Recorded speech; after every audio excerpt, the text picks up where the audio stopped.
시간 하나님 말씀 보도록 하겠습니다. 모두 자리에서 일어나셔서 베드로전서 2장 16절부터 25절까지 있는 말씀을 합독으로 봉독하겠습니다. 베드로전서 2장 16절은 신약 성경 379쪽 가량에 있습니다. 신약 성경 379쪽 가량에 베드로전서 2장 16절부터 함께 합독하겠습니다. 25절까지. 너희는 자유가 있으나, 시작. 너희는 자유가 있으나 그 자유로 악을 가리는데 쓰지 말고 오직 하나님의 종과 같이 하라. 뭇 사람을 공경하며 형제를 사랑하며 하나님을 두려워하며 왕을 존대하라. 사환들아, 범사에 두려워함으로 주인들에게 순종하되 선하고 관용하는 자들에게만 아니라 또한 까다로운 자들에게도 그리하라. 부당하게 고난을 받아도 하나님을 생각함으로 슬픔을 참으면 이는 아름다우나 죄가 있어 매를 맞고 참으면 무슨 칭찬이 있으리요. 그러나 선을 행함으로 고난을 받고 참으면 이는 하나님 앞에 아름다우니라. 이를 위하여 너희가 부르심을 받았으니 그리스도도 너희를 위하여 고난을 받으사 너희에게 본을 끼쳐 그 자취를 따라오게 하려 하셨느니라. 그는 죄를 범하지 아니하시고 그 입에 거짓도 없으시며 욕을 당하시되 맞대어 욕하지 아니하시고 고난을 당하시되 위협하지 아니하시고 오직 공의로 심판하시는 이에게 부탁하시며 친히 나무에 달려 그 몸으로 우리 죄를 담당하셨으니 이는 우리로 죄에 대하여 죽고 의에 대하여 살게 하려 하심이라. 그가 채찍에 맞음으로 너희는 나음을 얻었나니 너희가 전에는 양과 같이 길을 잃었더니 이제는 너희 영혼의 목자와 감독 되신 이에게로 돌아왔느니라. 아멘. 말씀과 예배를 위해 기도하겠습니다. 살아계신 하나님 아버지, 또 성령의 감동으로 기록하신 말씀을 오늘도 우리 귀와 우리 가슴에 들려주시는 우리 주님 감사드립니다. 하나님, 우리가 듣고 받는 이 말씀이 우리의 거룩한 소망이 우리 삶을 더욱더 인도하고 이끌어가는 그런 참된 소망이 될 수 있도록 이 한 시간 역사해 주옵소서. 예배 모든 시종을 주님께 의탁하며 감사할 때 귀하신 우리 주 예수님 이름으로 기도하옵나이다. 아멘. 자리에 앉으시겠습니다. 오늘 읽은 말씀을 본문으로 해서 예수님을 따라가는 삶이라는 제목으로 하나님 말씀 나누겠습니다. 오늘 16절에 여러분과 제가 읽은 첫 마디 일성이 뭐냐면 너희는 자유가 있다라는 말씀입니다. 너희는 자유가 있다 이런 말씀을 먼저 주고 있습니다. 우리 잠깐 첫 번째 화면 보여주실까요? 예, 보이시나요? 이게 뭘까요? 예, 받아쓰기죠. 받아쓰기 아니라 이제 밑 글씨가 있고 위에는 이제 글씨가 있고 밑에 칸에 따라 쓰라고 옅은 글자로 되어 있는 것이 있죠. 저걸 따라 쓰면은 글자가 예쁘겠죠. 한글 따라쓰기 곧 밑 글씨라고 합니다. 그 다음 넘겨주세요. 저희 부채에다 그림을 그리는 거예요. 저 그림은 뭐라고 할까요? 저 그림은 이제 색칠하고 뭐 하라고 그려놓은 거예요. 미리 저 도안이 나온 건데 저거를 뭐라고 하는가 하면 밑그림 이렇게 말합니다. 뭐 쉽죠? 밑그림. 우리 오늘 21절 한번 보시면요. 21절. 이를 위하여 너희가 부르심을 받았으니 그리스도도 너희를 위하여 고난을 받으사 너희에게 본을 끼쳐 그 자취를 따라오게 하려 하셨느니라. 본을 끼쳤다는 말이에요. 본을 끼쳤다. 본이 뭐냐? 본이 휘포그람모스라는 헬라어인데 이 본이 성경에 한 번밖에 안 나와요. 한 번밖에 안 나오는데 뭐 뜻은 너무 쉽습니다. 밑그림, 밑글씨예요. 그러니까 본이란 말은 우리가 따라할 수 있도록 미리 그려놓은 겁니다. 우리가 따라가면 저렇게 하면은 예쁜 글씨를 그릴 수 있고 저 바탕 밑그림에다가 이제 색칠을 하면은 물론 색칠하는 실력이 좀 다르게 있겠지만 색칠만 해도 아주 그림대로 예쁜 그림이 나오는 거죠. 저게 바로 본이라는 말의 뜻입니다. 쉽죠? 쉬운데 여러분 좀 밑글씨 한글 공부, 글쓰기 공부 어릴 때 해보셨나요? 진짜요? 다 해보셨군요. 저 밑글씨를 따라서 쓰는 그 시간이 즐거우셨나요? 그래요. 저도 그렇지만 저 밑글씨 따라하는 거 괜히 따라하기 싫구만. 막 내 마음대로 쓰고 싶고 그런 생각이 들었어요. 여러분 중에 전 밑글씨대로 따라 쓰는 게 좋았다. 저 밑글씨대로 따라 썼더니 내 글씨가 너무 예쁘니까 야 이것대로 따라 하다 보면은 내 글씨도 예뻐지겠구나 라고 해서 제대로 쓰고 제대로 글씨를 배워서 예쁜 글씨를 쓴 사람이 있다고 한다면 그 사람은 정말 난 사람이에요. 근데 오늘 여러분 가운데 대답하신 것처럼 꼭 저 같은 분이 계셔갖고 따라 쓰기 싫어. 나는 나대로 쓸래. 이런 사람 많습니다. 그래서 죄송하지만 저희 세대까지만 해도 뭐 운동을 배운다든지 어떤 뭐 이렇게 뭘 배울 때 제대로 기본기부터 배운 사람이 많지 않습니다. 왜냐하면 기본기부터 배우려면 돈 내야 되거든요. 돈을 내야 될 뿐만 아니라 한 달이고 몇 달이고 가서 그 코치를 받아야 되고 또 심지어 코치를 못 받는다고 해도 이를테면 테니스 같은 경우도 벽에다 대고 공만 막 몇백 개를 치라는 거예요. 한 몇 개월씩 아무것도 안 가르쳐주고 그렇게 하라는 겁니다. 저같이 성질 급한 사람은 못 하거든요. 그러니까 하는 게 전부 다 안 배우고 하는 거예요. 탁구도 안 배우고 치고 축구도 안 배우고 하고 그냥 안 배우고 하니까 하나님이 주신 능력대로는 하지만 그 능력치를 못 넘어가. 한계가 돼서 못 넘어갑니다. 결국 하나님께서 우리에게 본을 주신 것은 이 본을 따라서 우리가 할 때, 그럴 때 우리 주님께서 우리에게 배우라고 하시고 가르쳐 보이신 것을 충분히 따라올 수 있도록 인도하셨기 때문에 이것을 따라가야 되는 거예요. 근데 우리 내 멋대로를 좋아하는 사람은 이게 잘 안 돼. 그런데 오늘 그런 여러분과 저에게 우리 주님께서 무엇부터 먼저 말씀하시느냐? 따라오라 말씀부터 먼저 가르치지 아니하시고 너 나에게 순종하라 말씀부터 가르치는 것이 아니고 너희에게 자유가 있다라는 것도 먼저 선포하십니다. 우리에게 자유가 있다 이거예요. 자유가 있다. 어떤 자유냐? 어떤 자유냐예요. 어떤 자유냐? 넘겨주세요. 이 그림이 잘 보일지 모르겠습니다. 이 그림은 불이 난 그림이에요. 흑백으로 그려서 잘 안 보이고 혹시 뭐 형체가 확인이 됐습니까? 밑에 사람들이 있고요. 저기 위에 흰 것은 이제 흰 구름이 연기나는 구름입니다. 연기죠. 불이 나서 많이 전소가 되고 있는 그림이고 그 중간쯤에 보면은 한 아이가 그 창문 틈에 있고 그 밑에 구하고자 하는 어른이 있는데 보이나요? 네, 저 그림입니다. 이걸 확대해 주세요. 네. 자, 이 제목이 뭐냐면 이 불에서 꺼낸 타다 남은 나무 조각이다 이래요. 이게 감리교를 처음으로 이게 창시했던 요한 웨슬리의 실제 경험담입니다.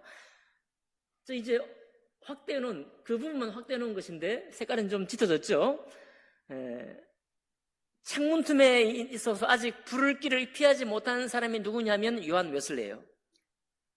그 밑에 있는 사람이 이제 아버지입니다. 많은 사람이 대피하고 완전히 저 건물이 전소가 돼버렸어요. 전소가 됐는데 딱 한 명 5살짜리 존 웨슬리만 피하지를 못했습니다. 2층 방에 갇혀 있었던 것이죠. 이미 불은 삽시간에 그 집 전체를 번졌고 아이를 더 이상 데리러 계단을 올라갈 수도 없는 상황이에요. 저 구하는 사람이 아버지는 아니군요. 마침내 한 남자가 그 남자의 어깨에 존 웨슬리를 이래 끌어내갖고 구조를 해요. 구조하자마자 바로 저 건물이 무너지고 맙니다.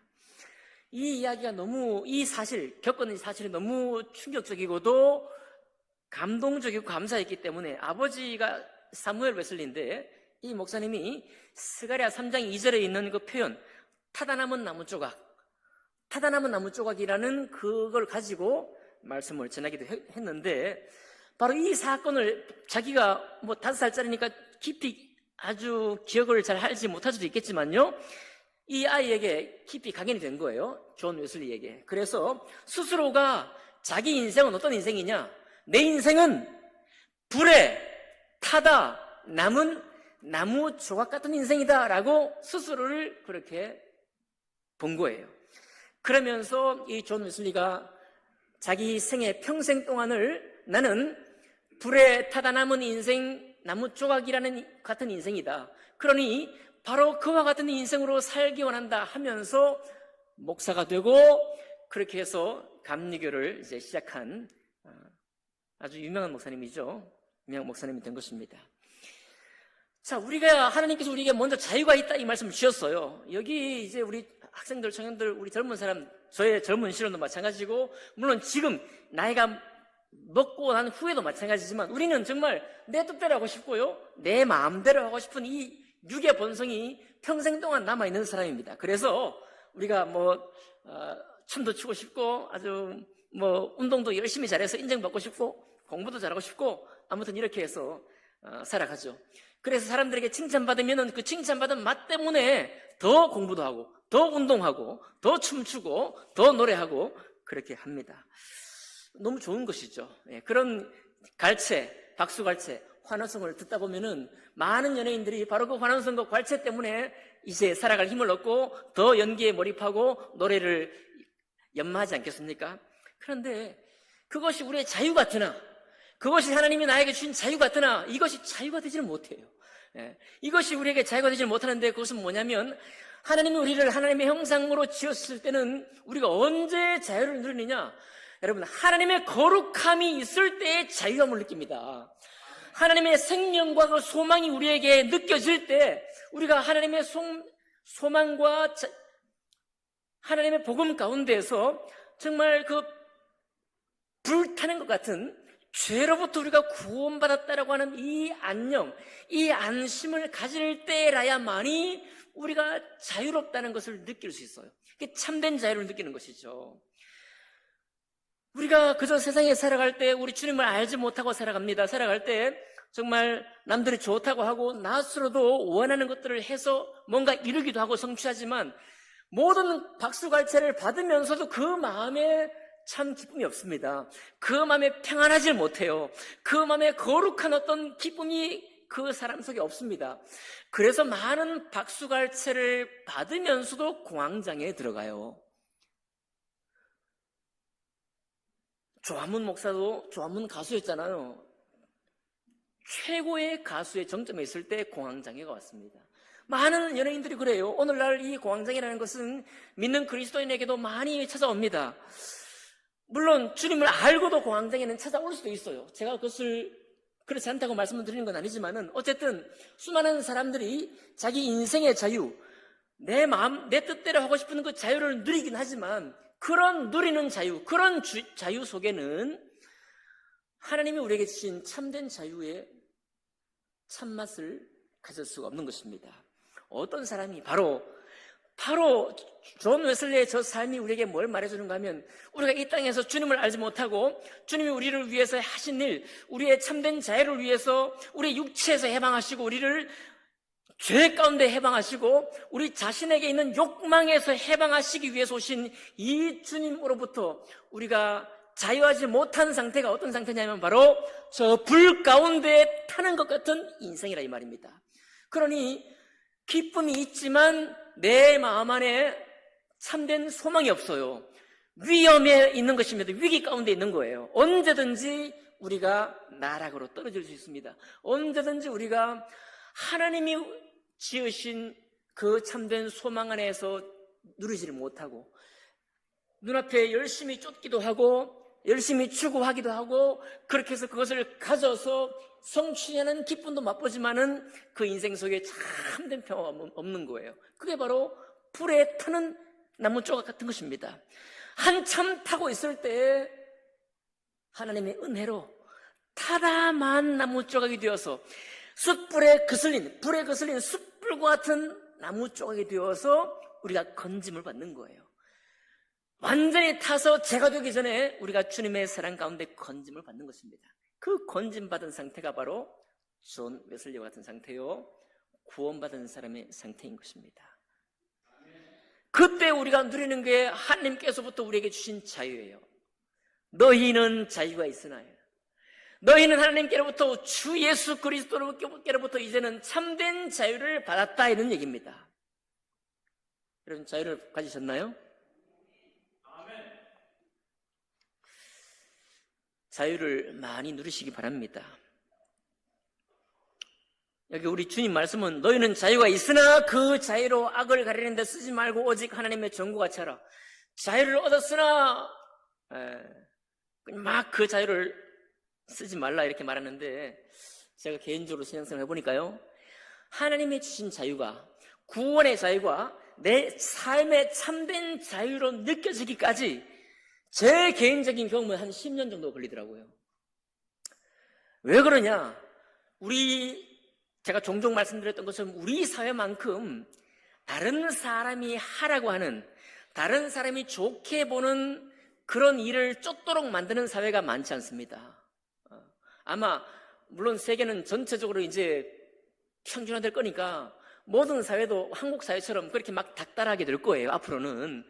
그러나 우리처럼 정말 내가 원하는 게 뭔지도 모르고, 내가 정말 내 인생에 하나님이 나를, 나 한 사람, 이 성품, 이 독특한 취향을 가진 존재로 빚어놓았는데 뭘 원하는지도 모른 채로 외부에서 강요받고 압박받고, 그리고 이것을 해야 성공한다, 그런 이야기로 한 20년 동안, 25년 오랫동안 살아왔잖아요. 시험 보고 날마다, 저 같은 경우에 매주마다 주초고사를 봤어요. 고등학교 때 주초고사 매주 시험 보는 거예요, 국영수를. 그러니까 나를 돌아볼 시간이 없는 거예요. 이렇게 우리가 눌려 있으니까.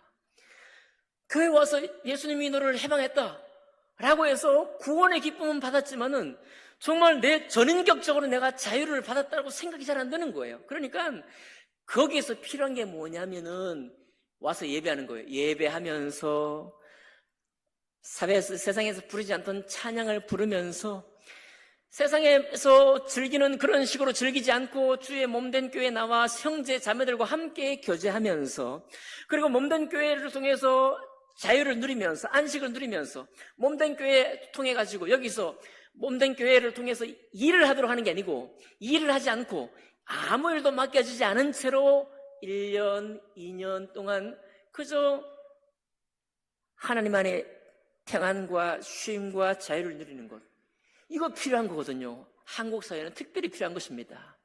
그러니까 이런 과정을 통해서 우리에게, 하나님 우리에게 복음의 자유를 주실 뿐만 아니라 내 삶 전체적으로 내 영혼 깊이에 있기까지 나를 자유한 자로 이끌으셨다. 이 고백이 여러분과 저의 고백인 것입니다. 이런 고백이 누려져야 되는 거예요. 이런 고백을 누리기도 전에 미리 교회를 해버리고, 특별히 우리 성북교회 말이죠, 우리 사람이 없으니까 막 우리 이현주 자매 오늘 지금 이제 하층에서 열심히 하고 있지만 고등학교 때 막 교사로 투입되고 그러잖아요. 복음을 누리지 못하고 그냥 일부터 하는 거예요. 이렇게 되면은 힘듭니다. 제가 너무 감사해서 어제 보니까 20년 전에 했던 주일학 교사를 올해 보니까 참 기쁨으로 하더라고요. 얼마나 좋습니까? 기쁨으로 하기 위해서도 쉼이 필요한 거예요. 주님 안에 있는 자유를 누리는 그 쉼이 필요한 것입니다. 특별히 한국 사회는. 여러분, 교회 생활은 자유를 누리는 생활이에요. 목사님 안 그렇던데요? 자꾸 저한테 일을 시키던데요? 특별히 이단빈 자매, 정말 너무 중학교 때부터 피아노를 치게 만들고 정말 했지만은, 그러나 자유가 필요합니다. 하나님께서 여러분과 저에게 이런 자유를 주셨어요. 아멘이죠? 그러니까 이 예배 오시고 또 말씀을 보시는 걸 자꾸 짐으로 여기시지 마시고, 말씀 묵상하면서 찬양하면서 모이기를 즐거워하는 것, 이것 자체가 하나님이 우리에게 주신 자유를 누리는 거예요. 그 자유를 배우는 것입니다. 자유의 습관들을 익혀가는 거예요. 얼마나 좋아요. 그렇게 하시기 바랍니다. 자, 그런데 이제 베드로 사도가 여러분과 저에게 하시는 말씀이 뭐냐? 너희는 자유가 있다. 확실히 이 자유를 우리 주님이 주기 원하신다. 그런데 그 자유로 악을 가리는 데 쓰지 말고 오직 하나님의 종과 같이 하라. 이제 자유를 누렸느냐? 내가 정말 너를 참된 행복과 자유를 주는 존재로 이끌었다는 것을 알겠느냐? 하고 알았으면 이제는 무엇을 할 것인가? 자, 베드로전서 2장 21절 다시 읽어드립니다. 이를 위하여 너희가 부름을 받았으니, 자유를 누리는 게 하나님 부르신 목적 중에 하나이긴 한데, 그래도 또 목적이 또 하나 더 있습니다. 이를 위하여 너희가 부르심을 받았으니. 자, 구원받아 천국 가는 게 목적이 전부가 끝난 게 아니에요. 그게 아니라 그리스도도 너희를 위하여 고난을 받으사 너희에게 본을 끼쳤다. 자, 예수님께서 십자가의 고난을 받으신 것은 여러분과 저의 구원을 위한 것이죠. 그런데 구원을 위한 것으로 끝나는 게 아닙니다. 그건 너무 감사한데 우리를 위해 고난을 받으신 이유 중에 하나가 또 뭐냐면 너희에게 본을 끼쳐서 그분의 발자취를 따라오게 하는 게 목적이 있어요. 또 읽어볼까요? 베드로전서 2장 24절 보니까요. 친히 나무에 달려 그 몸으로 우리 죄를 담당하셨으니 이는 우리로 죄에 대하여 죽고, 그렇죠? 주님이 우리를 위해서 죄에 대해 죽으셨는데 우리도 죄에 대하여 죽고 더 이상 이제 죄의 종로로 살지 아니하고 더 이상 육체가 원하는 대로만 살지 아니하고 더 이상 이 사회가 원하는 대로 끌려가지 아니하고, 그런데 그 다음에 의에 대하여 살게 하려 하신다고 그랬습니다. 이건 역시 우리의 구원을 위한 말씀이지만 동시에 무엇 얘기냐면은 우리 주님께서 여러분과 저에게 부으신 의를 위한 말씀을 순종할 수 있는 사람으로 우리를 살게 하신 거예요. 전에는 죄가 우리에게 말하는 것의 종처럼 그 죄가 이끄는 대로 살았으나 이제는 우리를 그 죄로부터 자유케 하셔서 이제는 하나님의 의의 말씀에 종이 될 수 있는 자유, 하나님의 의의 말씀을 지켜 순종할 수 있는 자유, 그 자유를 주셨다는 것입니다. 계속할까요? 베드로전서 2장 24절 하반절하고 25절 보니까요. 그가 채찍에 맞음으로 너희는 나음을 얻었나니, 복음이죠. 내가 채찍에 맞고 내가 저주받아야 되는데 죄 때문에, 그게 아니라 주님께서 대신 채찍 맞으시고 그 주님이 나 대신 맞은 채찍 때문에 여러분과 제가 나음을 얻은 거예요. 복음이죠. 너희가 전에는 양과 같이 길을 잃었더니, 우리가 병 낫기 전에, 죄로부터 해방되기 전에는 우리가 길을 잃었다 이거예요. 불에서 꺼낸 타다 남은 나무 조각처럼 나는 버젓이 내 자유로, 내 자유의사대로 길을 간다고 하나, 나는 내 의사대로 돈을 벌고 내 의사대로 내가 원하는 것을 한다고 하나, 그 시간들이 어떤 시간이냐? 길을 잃은 시간이다 이 말입니다. 하나님이 우리에게 제시한 길을 잃어버린 시간들이다. 길을 잃고 방황하는 시간이다 이 말이에요. 이것을 깨닫기 바랍니다. 길을 잃고 방황했더니 이제는 어떻게 되느냐? 이제는 너희 영혼의 목자와 감독 되신 이에게로 돌아왔느니라. 자, 이제 하나님의 구원의 자유 가운데 우리에게 자유를 주셨는데 이 자유는 누구에게로 돌아오게 하신 자유인가 하면 우리 영혼의 목자, 우리 영혼의 감독 되신 주님께로 돌아오게 한 거예요. 전에는 죄가 우리의 왕노릇 해가지고 죄가 원하는 대로, 내 자신이 원하는 대로만 따라가서 거기에 종이 되었지만 이제는 우리 영혼의 목자, 영혼의 감독자 되신, 정말 이 밑그림, 이 밑글씨를 따라가면 예쁜 글씨가 나오고 예쁜 그림이 그려질 수밖에 없는 그 주님께로 돌아오게 된 거예요. 이게 바로 주님께서 여러분과 저를 구원하신 참된 목적입니다. 우리가 이제 착각하기를, 이제 죄에서 이 세상에서 구원받았다, 구원받았으니 이제 교회생활을 하는 것으로 끝이다. 이 참 초보적인 신앙입니다. 초보적인 신앙이라고 해서 잘못된 것이 아니라 참 귀한 신앙이에요. 그 신앙에서부터 모든 것이 출발되니까요. 그 신앙에서부터 모든 하나님의 위대한 일들이 시작이 되니까 너무 귀한 거예요. 그런데 그 귀한 출발이 무엇을 우리에게 주기 위해 오셨는가 하면, 이제는 예수 그리스도 우리 주님을 내 주님이 되셔갖고 나를 위해 중보하시는 그 주님으로만 계시는 것이 아니라 내 앞에 먼저 간 그분의 발자취를 남겨놓으셨는데 그 발자취를 따라가는 자유, 그 발자취를 따라가도록 우리를 인도하신 것입니다. 그래서 이제 우리 육으로는 저 따라쓰게 한 밑글이면 밑글씨대로 쓰기 싫지만은 정말 한계에 딱 부딪힌 사람이 나 정말 글씨 제대로 쓰고 싶어 하면 어디로 가는 거 아니? 글쓰기를 가르치는 곳으로 갑니다. 어쩔 수 없이. 내가 하는 건 한계가 있거든요. 내가 최선을 다해서 합니다. 한계가 딱 나와요. 그럼 어디로 가느냐? 당연히 거기로 가요. 밑그림을, 여러분, 그래서 그림을 정말 잘 그리는 사람들이 뭘 잘하는지 아십니까? 가로, 선 긋기, 세로, 선 긋기, 동그라미 그리는 거. 컴파스로 잰 듯이 그려요. 그렇게 멋진 그림을 그리는 아름다운 멋진 화가들이 그냥 수평 줄 긋고 수직 줄 긋고 동그라미를 그리는데 아무런 도구 없이 그렇게 그리는 것입니다. 뭐 한 거예요? 이미 그림 그리기 전에 다 훈련한 거예요. 선부터 배워야 그림이 나오기 때문에. 그 저처럼 나 배우기 싫어. 나 물감 찍어서 그냥 나 원하는 대로 할 거야 해서 열심히 하지만은 아마추어가 도달할 수 있는 곳은 한계가 있습니다. 그래서 좀 더 잘 그리고 싶어요. 어디로 가겠어요? 화실로 다시 가야 되죠. 기초부터 배우는 것입니다. 그래야 원하는 그림을 그릴 수 있게 되는 것입니다.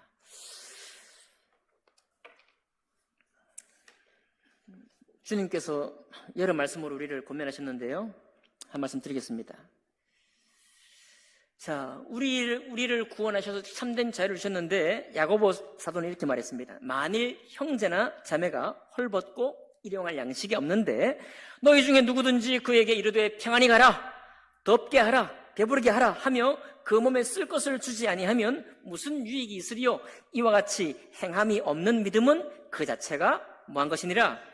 죽은 것이니라. 그 자체가 죽은 것이니라. 그러니 이제 이번 여름 생각교육 주제가 예수님이라면 어떻게 하실까라고 말씀을 드렸죠. 우리가 지난 주일 오후에도 예수님이라면 어떻게 하실까 그 책자를 제가 소개해드렸습니다. 오늘 마찬가지예요. 왜 이 제목, 이 짧은 이 문장이 우리에게 필요한가? 과연 여러분과 저를 부른 목적이 거기에 있기 때문이라는 것을 알 수 있습니다. 그분의 발자취를 따라가게 하기 위해서 우리를 불렀기 때문에 우리는 예수님이라면 어떻게 하실까라는 질문과 그분의 삶 가운데로 나아가야 한다는 것입니다. 마태복음 23장 2절로 4절에 이렇게 말씀하고 있습니다. 서기관과 바리새인들이 모세의 자리에 앉았으니 그러므로 무엇이든지 그들이 말하는 바는 행하고 지키되 그들이 하는 행위는 본받지 말라. 왜냐? 그들은 말만 하고 행하지 아니하며 또 무거운 짐을 묻고 사람의 어깨에 지우되 자기는 이것을 한 손가락으로도 움직이려 하지 아니하며라고 말했습니다. 여러분, 이게 때로는 우리의 모습이 되기도 합니다. 우리의 모습이 되기도 해요. 예수님은 주님의 발자취를 따라오라고 먼저 복음서를 통해서 어떤 길을 가르쳐 주셨는데 여기 바리새인들과 서기관도 자기들의 본을 평생 보여준 겁니다. 그런데 주님께서 뭐라고 하셨느냐? 그들의 행위는 주님은 본받되 서기관과 바리새인들의 행위는 본받지 말라 경계하고 있습니다. 왜 본받지 말라고 그러시느냐? 그들은 말은 잘해. 말은 해. 주님을 찬양해. 말은 잘해. 그러나 행동으로는 자기 손가락 하나라도 다른 사람을 위해 우리 주님께서 베풀라고 하신 의로운 삶을 위해서 살지 않아. 그러니 그들의 말은 청산유수무로 본받되 그들의 행위는 본받지 말라라고 주님 말씀하시는 거거든요. 그래서 여러분, 예수님이라면 어떻게 하실까? 거기 책자에 보면은 목사님이 10수년 동안 수많은 청중들 앞에 두고 정말 잘 준비된 세련된 설교로 많은 사람에게 복을 끼쳐요. 많은 사람에게 정말 예수 믿는 도를 깨우치십니다. 그런데 그만 어떤 날 그 예배 끝나고 한 그 모든 가산을 탕진하고 어디에 가서도 도움을 받지 못한 사람이 예배 중에 찾아와가지고 갑자기 예배 다 끝난 뒤에 이 강단에서 한마디 하겠다고 얘기를 하는 거예요. 뭐라고 얘기하는가? 여러분께 한 가지 묻고 싶은 게 있습니다. 여러분 정말 오늘 찬양한 것처럼 예수님을 따르겠다고 하시고 또 주님 닮겠다고 하셨는데 여러분 이렇게 매 주일마다 잘 차려입고 정말 예배 드리고 찬양 드리고 이렇게 정말 교회에 모여서 아름답게 교제하는 것, 이것이 전부입니까? 이것이 예수님을 따르고 예수님을 닮는 전부입니까? 라고 반문을 해요. 그러면서 정말 여러분 예수님이라면 어떻게 하실까? 예수님을 따르는 그 삶을 살 수 있기를 바랍니다. 살기를 바랍니다. 하고서 아무런 교회로부터 도움받지 못한 그분이 이 강단에 그 말하고 쓰러져 죽어요. 교회가 난리가 난 것입니다. 이 목사님도 충격을 받았어요. 내가 지금까지 말씀을 분석하고 쪼개고 이렇게 하나님의 뜻이 무엇인지를 많은 사람에게 전파해서 수많은 사람들이 교회로 오고 예배를 정말 아름답게 드리고 있는데, 그런데 우리 가운데 있는 사람들 중에 많은 사람들이 우리 주님께서 하라고 하신 것을 제대로 하지를 아니하고 하지 말라고 하는 것들을 오히려 경제적인 이득 때문에 하고 있는 것을 보면서, 야, 내가 10여 년 동안 이렇게 말씀을 먹이고 교회를 세웠는데도 제대로 주님 말씀을 따르지 못한다고 한다면 앞으로 10수년 동안 더 계속 말씀을 전하고 더 예배를 드리고 더 찬양을 한들 우리의 삶이 변할 수 있겠느냐 하고 충격이 와가지고 금식하면서 기도했어요. 막 기도하면서 결정한 게 뭐냐면, 그 다음 주일에 나와가지고 목사님께서 도전했습니다. 여러분, 그 얘기를 다 전하고 우리 앞으로 1년 동안 매일마다 예수님이면 어떻게 하실까를 생각하면서 살아가길 바랍니다 라고 도전했어요. 그 도전을 받아서 많은 사람들이 자기 삶을 회개하고 정말 이웃을 돌아보기도 하고, 자기가 하는 영업이 주님 보시기에 별로 올바르지 않은 것이면 그것을 피하고, 옳지 않은 영업자를 자기 전세로 해서 전세를 준 사람이 있으면 그 전세에서 내보내고 올바른 영업을 하는 사람만 드리고, 자기 목소리가 정말 많은 사람들을 울리고 감동하는 목소리가 있었지만은 세상 뮤지컬로 단원으로 하지 아니하고 찬양대에 서서 많은 사람 가난한 동네에 가가지고 그 찬양으로 많은 사람의 마음을 녹이고 복음을 전하는 일에 쓰임받는 아름다운 자매로 드려지고, 이런 일들이 교회에서 생기게 된 것입니다. 여러분, 우리가 주일 예배를 마치고 월요일부터 토요일까지 우리 일상생활을 합니다. 그렇죠? 저도 똑같고요. 여러분도 그렇습니다. 우리 주님께서 여러 가지 말씀으로 가정의 권면, 이 사회에 대한 권면, 인간관계에 대한 권면을 많이 주고 있습니다. 그 많은 권면들을 우리가 이제 지켜 순종하는 그런 사람으로 살아갈 수 있기를 원하는 것입니다. 물론 여러 가지 유혹이 많습니다. 제가 지난주에 한 분 성도님 얘기를 들어보니까요, 지하철에서 누군가를 만났는데 핸드폰을 빌려달라고 그랬대요. 그래서 옛날에 핸드폰 빌려줬다가 아주 좀 골탕 먹은 적이 있어가지고 안 줬대요. 근데 그게 마음이 그냥 부담이 됐다는 겁니다. 그거 제가 찾아봤어요. 신종 사기가 있나요? 찾아봤습니다. 그랬더니 남수꾼이라는 게 있어요. 남수꾼. 이게 뭐냐니까 남의 돈을 빼앗는 사람. 핸드폰 빌려주면은 자기가 가방도 잃어버리고 핸드폰도 잊어버리고 집에 못 간다 그래서 보통 1, 2만 원 돈을 뜯어낸대요. 뭐 별거 아니죠? 1, 2만 원. 그런데 그건 아무것도 아닌데 제가 본 우리 목사님들 단톡방에 3일 전에 문자가 왔습니다. 여러분 절대 핸드폰 빌려주지 마시라고 문자가 왔어요. 뭐라고 왔느냐? 핸드폰을 빌려줬더니 잠깐만에 악성 코드를 거기에 넣은대요. 그래서 은행 계좌에, 물론 우리가 핸드폰에 주로 많이 쓰죠. 은행 3천만 원 한꺼번에 날아갔대요. 그러면서 우리에게 뭘 제시해 주느냐? 아니 불쌍해서 정말 핸드폰 줘야 될 것 같긴 한데, 그럴 때 어떻게 해야 되는가 하면 가까운 파출소로 가서 도움 받으라고 해야 된대. 빌려주지 말고, 어차피 집에 갈 게 급하면은 내가 빌려주나 파출소에 돈을 받으면 똑같지 않겠습니까? 파출소에 가서 돈 받으십시오. 또 어쨌든 그렇게 하라는 것입니다. 여러분 아셨죠? 최근에 생긴 신종사기예요. 자, 그러니까 우리가 이런 이야기를 많이 듣다 보면 난 모르는 사람을 도움받는 자체가 우리가 좀 부담이 되지 않습니까? 그렇죠? 정말 엎어지면 고백할 사회니까요. 자, 그래서 주님께서 우리에게 말씀하신 게 있잖아요. 뱀같이 지혜롭고 그러나 비둘기같이 순결하라. 지혜롭느라고 순결한 지워버리면 안 되겠죠. 또 순결하느라고 순진해가지고 그냥 안 되겠습니다. 저 같은 사람은 안 되겠죠. 그죠? 그러니까 안 되고 그런 것도 잘 알아가지고 우리를 방어하되, 그러나 하나님께 주신 마음이 있으면은, 그리고 큰 문제가 없을 때 도움을 주고 긍휼을 베풀고 자비를 베푼 것을 하라는 것입니다. 이해가 되시죠? 그렇습니다. 여러분, 우리는 교회가 너무 좋습니다. 오늘 마지막 우리 찬양밴드 찬양이 너무 정말 소망이 되죠. 야, 그런 교회가 되고 싶습니다. 정말 사람만 많은 교회가 아니라 사랑이만 넘치는 교회가 되고 싶어요. 그렇죠? 우리의 사랑이 넘치는 교회인데 정말 우리 이 교회, 우리의 이 힘이 교회 밖으로 넘쳐날 만큼이나 우리 속에